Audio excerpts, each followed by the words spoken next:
Be strong.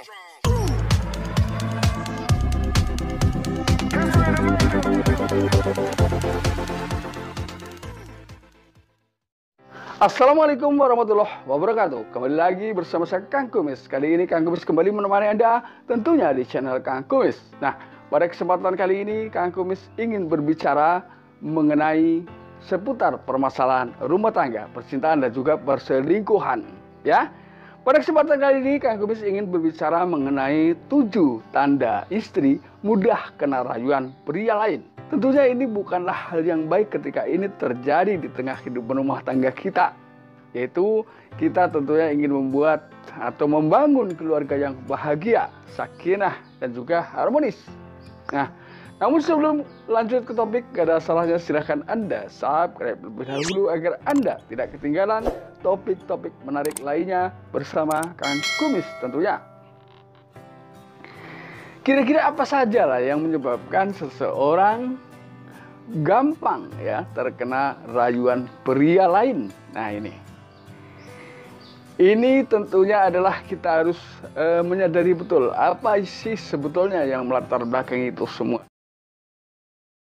Yang pertama, biasanya hal itu terjadi karena sudah sekian lama ia membangun rumah tangga, namun dia tidak merasa bahagia. Nah rasa bahagia adalah tergantung bagaimana kita mensyukuri nikmat yang kita dapat dalam kesehariannya.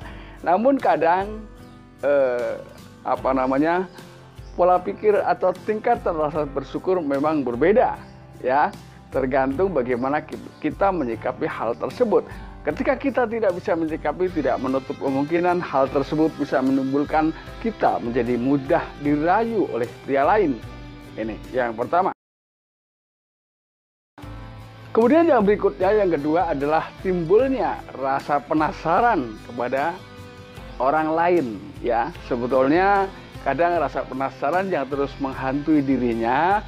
Kebetulan pada waktu itu memang ya, pada saat yang tepat datanglah seorang laki-laki kemudian memberikan iming-iming atau janji-janji manis. Nah, rasa penasaran ini tentunya mengangkat kita ya menjadi bangkit, menjadi sedikit banyak mulai mempercayai apa yang dia ucapkan ya, yang pria lain ucapkan.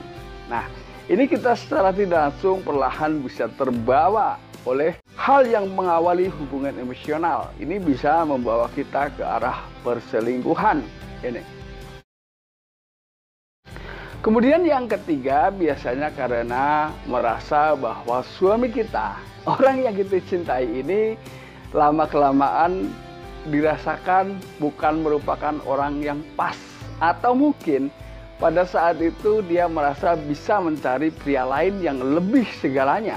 Nah, sebetulnya ini perasaan ya, ketika hal itu kita praktekkan, kita jalani, bisa jadi ya yang ada di rumah ini ternyata jauh lebih baik dari pria lain. Bisa jadi ya, karena di sini tentunya ada juga rayuan-rayuan setan yang selalu mengarahkan kita ke jalan yang tidak benar ini. Kemudian yang keempat, biasanya seorang wanita ini karena mudah membandingkan, ya, mudah membandingkan. Jadi dia pikir, ya, dengan kita menerima kehadiran orang lain di hati kita, walaupun kita sudah punya suami, ya, tentunya dengan harapan bisa menjadi lebih baik. Padahal belum tentu, karena kita yakin, kita harus yakin bahwa masa-masa kita dirayu oleh seseorang ini memang menjanjikan sebuah keindahan yang belum tentu kalau kita ikuti keindahan tersebut bisa diwujudkan. Siapa dan kenapa orang tersebut melakukan hal seperti itu kepada kita? Ini. Nah, tentunya kita harus memahami betul ya, bagaimanapun kita semua kita sudah mengetahui secara luas tentang sisi baik dan sisi buruk pasangan kita. Ini yang harus kita pertahankan. Bagaimanapun setiap orang tentunya memiliki sebuah kekurangan. Namun di balik kekurangan tentunya ada kelebihan yang mampu menutupi kekurangan kita. Jadi disinilah saat kita harus pandai-pandai menyikapi semua permasalahan yang timbul di tengah hidup rumah tangga kita. Ini. Kemudian yang kelima adalah kurangnya ekspektasi atau hal-hal yang belum dicapai. Di sini adalah timbulnya kurangnya komunikasi dengan pasangan, ya, sehingga kita tidak paham betul apa yang menjadi kemauan pasangan. Jadi nggak ada salahnya yang kelima ini setiap ada permasalahan diskusikan. Jadi kita tahu sama tahu, tidak ada ketertutupan antara kita dengan pasangan kita. Ini yang kelima. Kemudian yang keenam adalah jelas di sini kurangnya dorongan spiritual pada seseorang, atau pada saat itu memang melemahnya iman, ya. Karena bagaimanapun apapun yang terjadi ketika kita kebetulan mendapat atau dirayu oleh seseorang, namun pada saat itu iman kita dalam keadaan kondisi yang fit, ya, yang kuat, insya Allah tidak, ya. Namun sebaliknya ketika kita dirayu orang, namun kondisi spiritual kita melemah, inilah yang sangat bisa mengakibatkan hal-hal yang kurang baik di tengah kehidupan rumah tangga kita. Kemudian yang ketujuh, ciptakan perhatian ekstra antara pasangan, ya. Jadi kita tahu sama tahu apa yang menjadi aktivitas keseharian pasangan kita.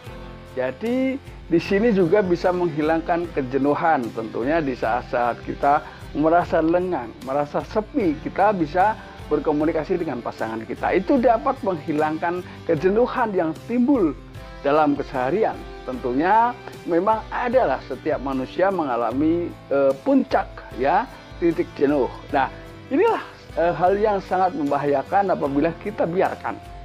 Nah, maka dari itu kita harus bisa menikmati, bisa menyikapi segala permasalahan yang terjadi di tengah kehidupan rumah tangga kita, ya. Karena jujur pada saat kita baru pertama berkenalan dengan pasangan kita, tentunya tidak ada cerita yang tidak indah. Namun sebaliknya setelah kita menjadi pasangan, banyak hal keindahan itu seakan adalah sebuah kepalsuan belaka. Padahal itu hanya perasaan Anda, ya. Pada dasarnya ketika kita mau menyikapi, semua itu memang tetap bisa indah pada waktunya. Nah, sahabat Kang Kumis, apapun yang Kang Kumis sampaikan, Kang Kumis berharap bisa bermanfaat buat sahabat Kang Kumis semua. Dan akhir kata, salam harmonis selalu bersama Kang Kumis. Wabillahi taufiq wal hidayah. Wassalamualaikum warahmatullahi wabarakatuh.